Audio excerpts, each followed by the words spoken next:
তো বন্ধুরা চলে আসলাম একটা নতুন ভিডিও নিয়ে।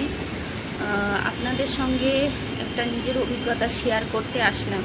এটা একটা একদমই নতুনত্ব ভিডিও, যা কখনোই আমি আমার পেজে কখনোই দিইনি।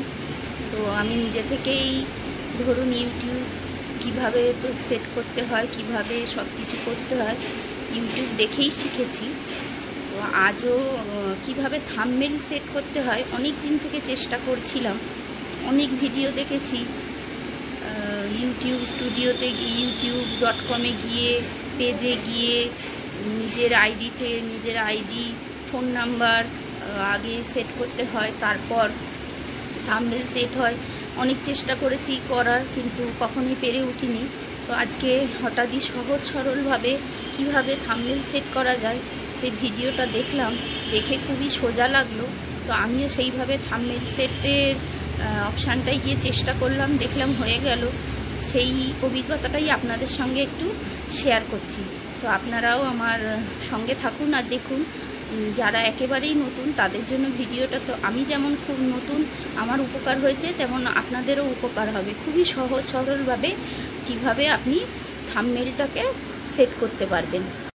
প্রথমে আপনারা এই যে ইউটিউব স্টুডিও আছে, ইউটিউব স্টুডিওটাকে ওপেন করে নেবেন।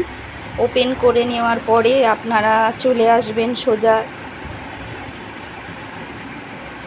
পরপর যে অপশানগুলো আছে, এই যে পরপর যে অপশানগুলো দেখতে পাচ্ছেন, এই যে সেকেন্ড অপশান যেটা আছে এটাতে প্রেস করবেন। এই সেকেন্ড অপশানটায় প্রেস করবেন। সেকেন্ড অপশানটায় প্রেস করলে আপনাদের দেখুন পরপর ফার্স্টে আপনার ভিডিওগুলো খুলবে। তো দেখুন আমি এই যে কয়েকটা ভিডিওতে থাম্বনেলগুলো সেট করে দিয়েছি।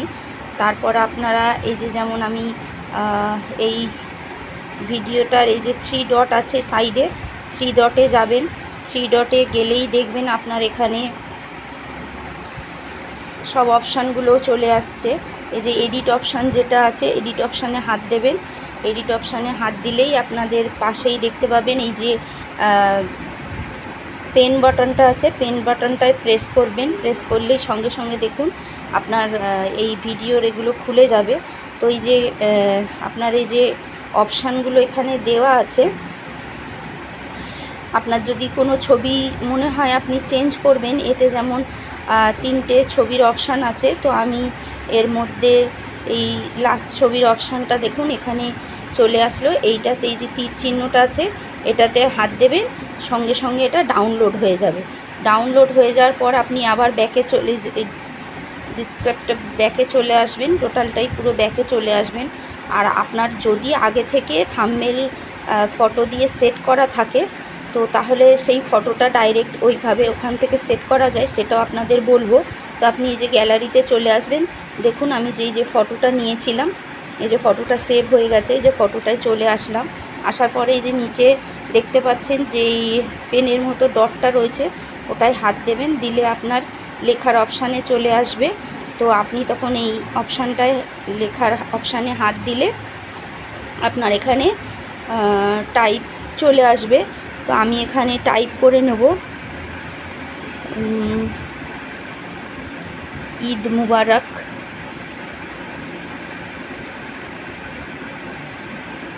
ঈদ মুবারক সকলকে জানাই। এই যে লেখাটা এখানে চলে আসলো। এবার ধরুন আপনি কালার চেঞ্জ করতে চান, যে কোনো কালার, এই যে দেখুন চেঞ্জ হয়ে গেল। তো আমি এই রেডটা করে নিলাম। করে নিয়ে যে ডান অপশানটায় দেবেন, দেখবেন মাঝখানে চলে আসবে। এবার আপনি ওটা সেই হিসাবে বড় ছোট করতে চান করে নেবেন। করে নেওয়ার পর এটাকে সেভ মারবেন। এটা সেভ চলে আসলো আপনার ছবিটা। তো সেভে আসার পরে আর একটা বলে দিই, যেমন আমি এটা ডাইরেক্ট ওর থেকে সেভ করেছি বলে একটা নির্দিষ্ট মাপ আছে 2 MB। 2 MBর বাইরে হলে হবে না, 2 MB হতে হবে। তো আমি এই যে ব্যাকে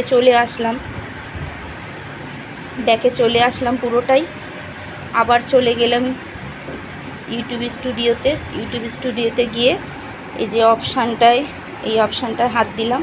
দেখুন আমার আবার ভিডিওগুলো খুলে গেল। তো এই যে ঈদ মুবারক যেটা আছে সেইটাই 3 ডটে হাত দিয়ে চলে আসলাম। আবার ওইভাবে এডিটে হাত দিলাম। এডিটে হাত দিতে এই যে চলে আসলো অপশানটা। তো আমি আবার এই পেন বাটনটা প্রেস করলাম, প্রেস করার পরে দেখুন আমার আবার পেজটা খুলে গেল।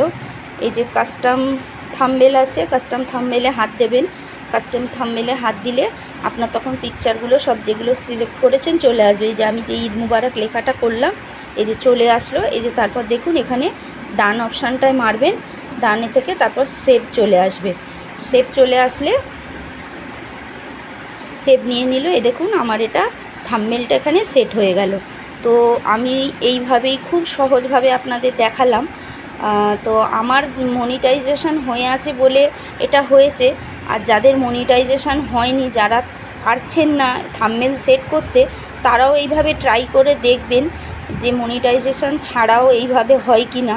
তো সেটা আমার অভিজ্ঞতায় জানা নেই, আপনাদের সঙ্গে এইটা শেয়ার করলাম। কেমন লাগে সকলে আমাকে জানাবেন। ধন্যবাদ।